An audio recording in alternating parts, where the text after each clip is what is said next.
Well. Hello there. We are back again. It is the pitch of discontent. I am Owen, and as you may notice, Paige is absent once more. Paige is currently in Sydney. She spent the weekend hosting a hens party for friend of the show and dutiful patron Hannah. Shout out to Hannah. Congratulations. And because of that, we decided should we try and do a Zoom thing and have her dial in? But she's busy. She's got stuff going on. She's been setting things up and hosting and doing brunches. It all sounds very, very busy. So, no, we've decided that I will do another solo show for this week. So if you joined me last week and you thought that that was okay, you're pretty much in for the exact same thing. So you're welcome. And yeah, I'm going to run through some alternative tunes for this week. Got some banger tracks lined up, so I hope you're ready for that. And yeah, thanks for tuning in. This is episode 211. And yeah, it's the weekly roundup. Let's fucking go. Boom. So before we get into the tracks, I would like to shout out an album that dropped last week, which will not be the feature album for this week, but it might as well be because it's sick. This is the newest LP from a band called 16. They are Californian sludge, metal, stoner rock, doom, all encompassing legends of their scene. The album is called Guides for the Misguided. And the singles for this record were interesting, but I was very surprised by the deep cuts on the record and just how thrilling and exciting the whole thing was. I found myself going back to it several times and listening to particular tracks.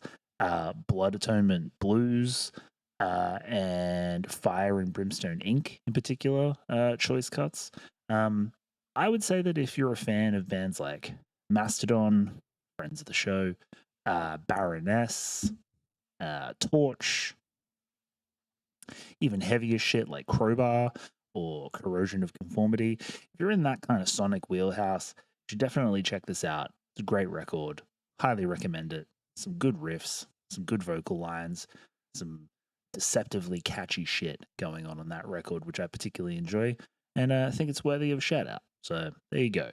I don't really have any music news to catch up on. I could kind of recap some headlines, but do we really give a shit about that? I don't know. I certainly didn't. I didn't prepare anything, so you're welcome. Maybe we just get into the tracks for this week. Yeah? Yeah? What do you reckon, Reese? He's nodding in approval, sitting on his little bed. But yeah, all right, let's do it. Let's go. Weekly roundup, side A. Let's fucking go.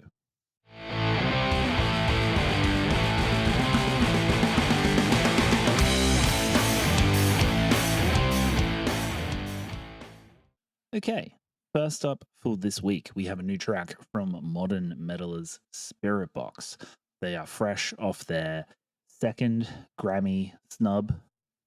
Sad face. Courtney also got mistaken for Poppy in a hilarious viral moment on the red carpet, so that was fun for them, I guess. Probably more viral than them winning a Grammy, which is a weird turn of events, but I digress. They've come through with a new single. It is called No Loss, No Love. It's another heavy one.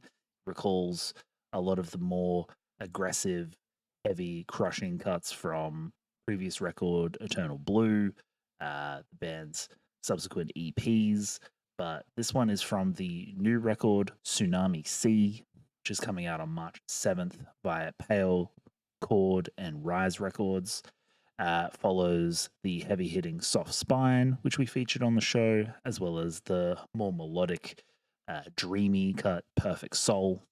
It's cool. It's got really heavy rhythms. It's got some breakbeat kind of stuff that you'll hear on the track. Courtney's also doing some spoken word kind of interlude stuff in between the more aggressive verses. It's super cool. I like what they're working with, and I like the ways that they can make something that is traditionally heavy in a Spiritbox way sound new and interesting, which is always appreciated. The band are going on a sold-out European tour as of this week when this will be published. They're playing Ali Pali in London, which is huge. I think that's like a 10,000 cap headline show, which is fucking crazy. And then they have an entire sold out UK European run, which is also nuts. And then following that, they'll have a North American tour with dates in the US and Canada, and they're bringing along Loathe, Dying Wish, and Gel. So crazy lineup. Lots of shows coming up. They've got a new record in tow. It's all systems go for Spiritbox. Anyway, that's enough of the details. Let's listen to the track. This is Spiritbox, No Loss, No Love. I was surrounded by pearls that I could not eat and diamonds that I could not drink. I was screaming, poison back on, by a draft eye, look you should run, or a psychic, broken bodies, by a draft eye, back you join me! I feel as clear as the eye of the sky, soaring down his Damn, that shit is fucking crazy and probably the heaviest that I think Spiritbox have sounded, at least in a very long time, probably since the days of Holy Roller. The midsection kind of groove switch up there where they go to like the halftime feel on the drum, as well as it like transitions into the breakbeat stuff.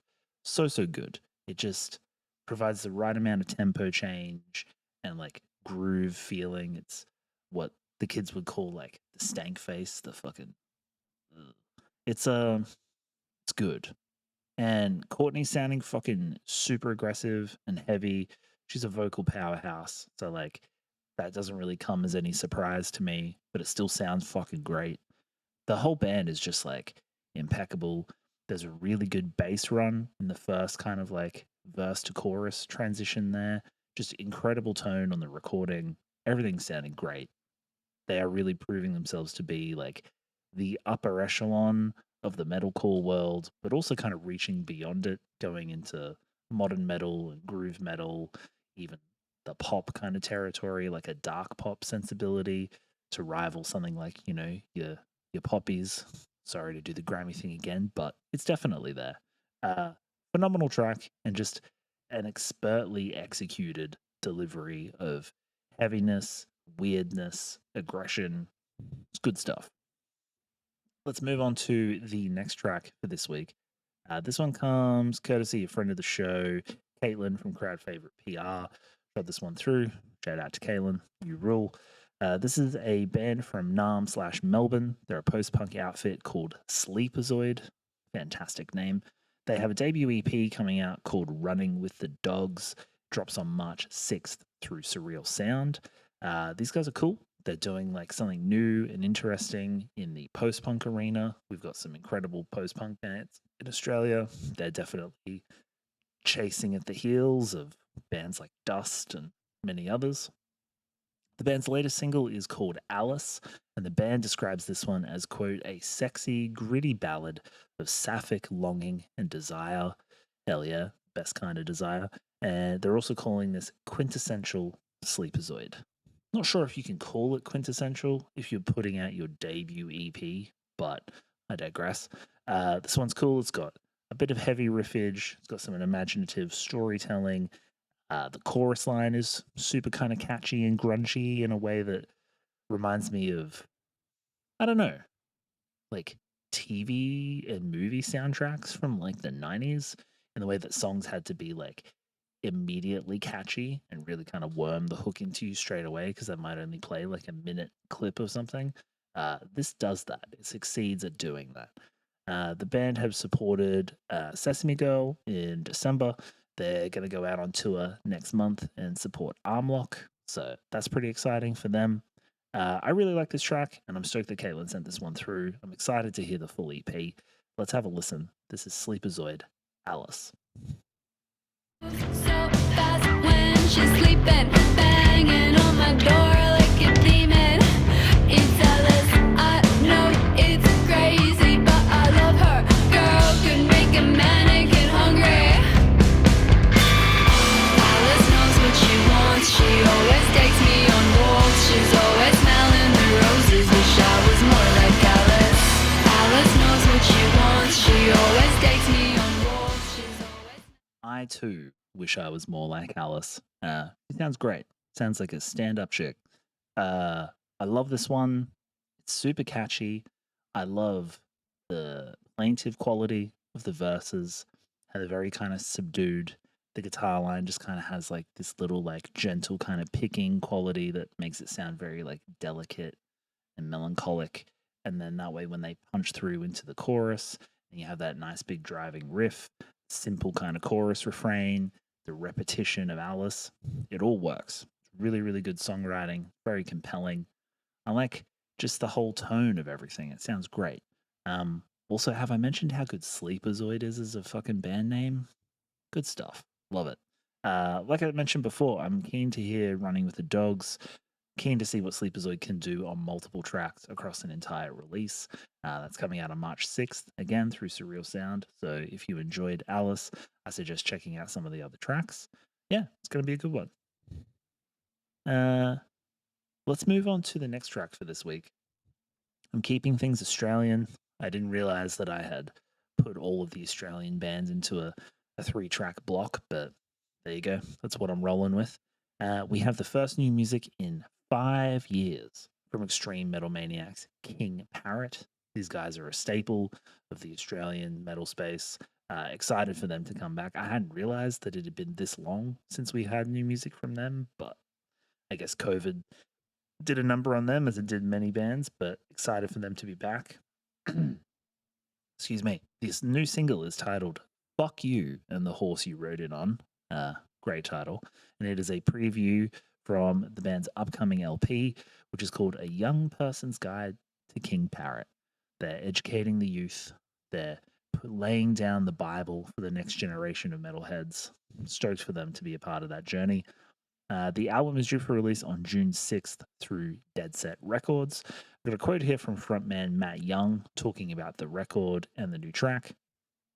He says, essentially, this track is dedicated to anyone that has ever crossed you, tried to belittle you, or make you feel less than. The title is pretty self-explanatory. There's multiple people in my life from across the past few years that this song goes out to, and there's a special spot in the lyrics for each of them. Cowards, abusers, bullies, creeps. Fuck you and the horse you rode in on. Word. Much respect. This will be the band's first album since 2017's Ugly Produce. So the first new music in 5 years and the first album in like 8 years. That's crazy. The band are currently on a European and UK tour supporting Pantera and Power Trip. Incredible lineup. And they'll be following those dates with another tour with Czech death metal legends Master doing a further 24 dates through Europe in March. So the Europeans are getting a hefty dose of King Parrot. So stoked for them to have that. Let's have a listen to the track. This is King Parrot, Fuck You, and the Horse You Rode It.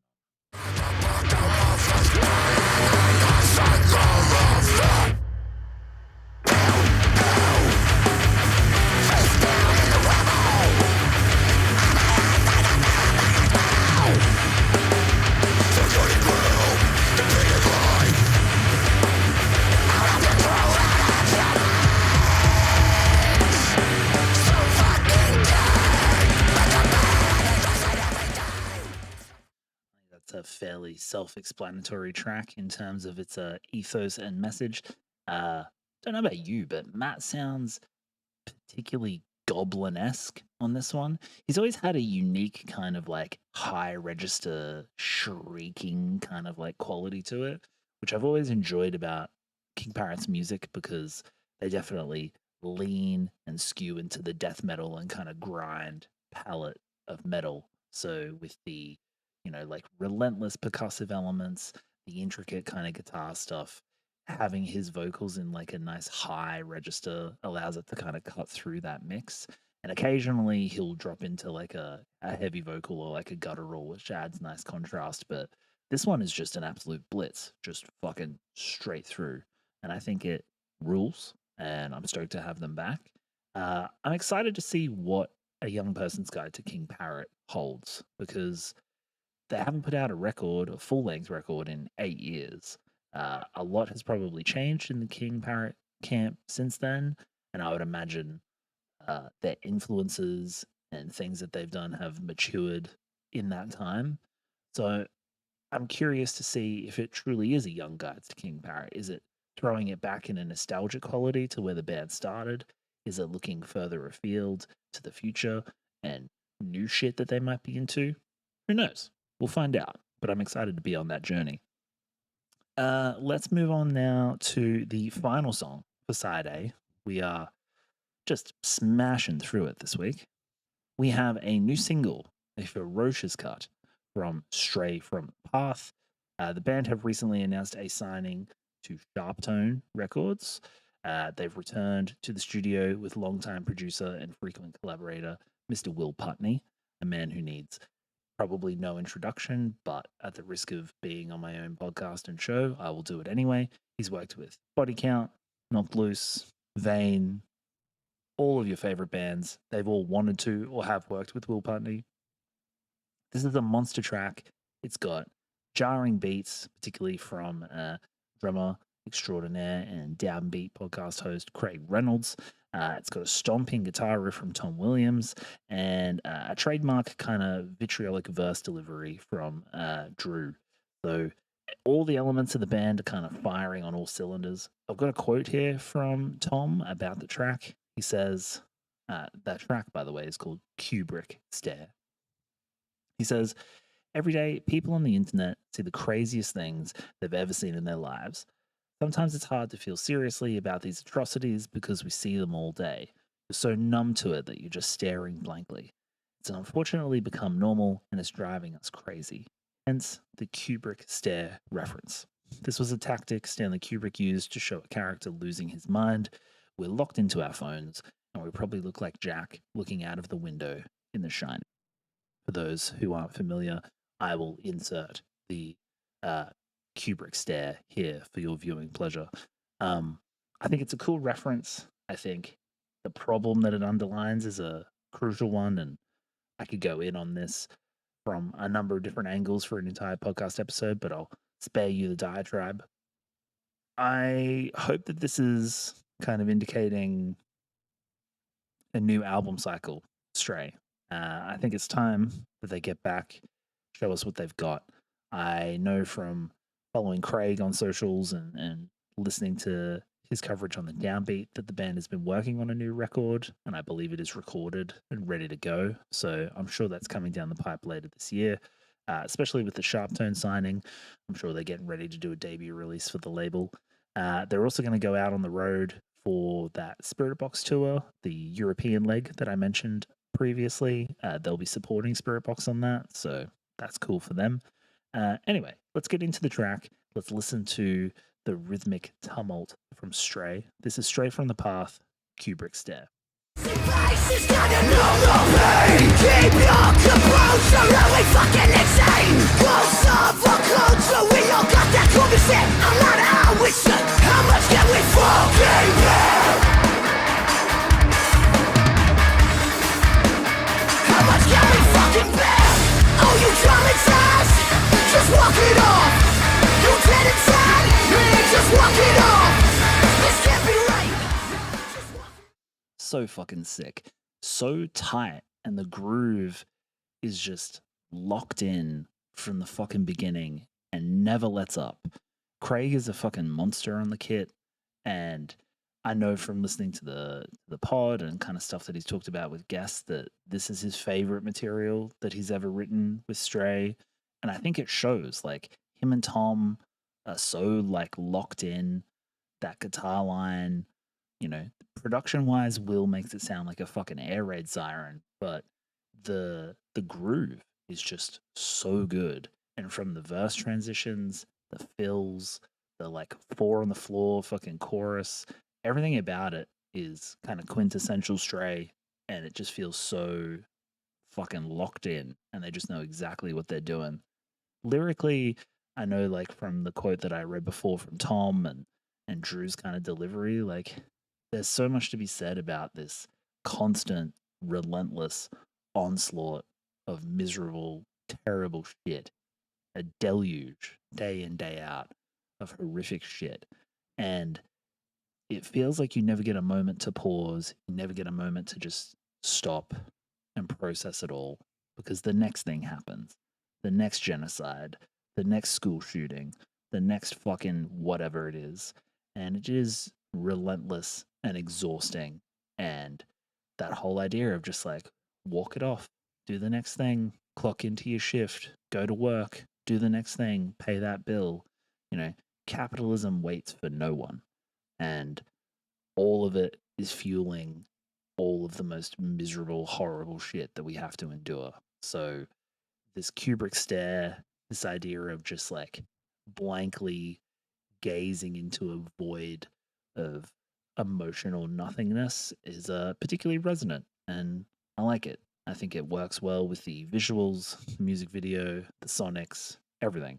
The complete package, and I'm fucking here for it. That brings us to the end of side A for this week.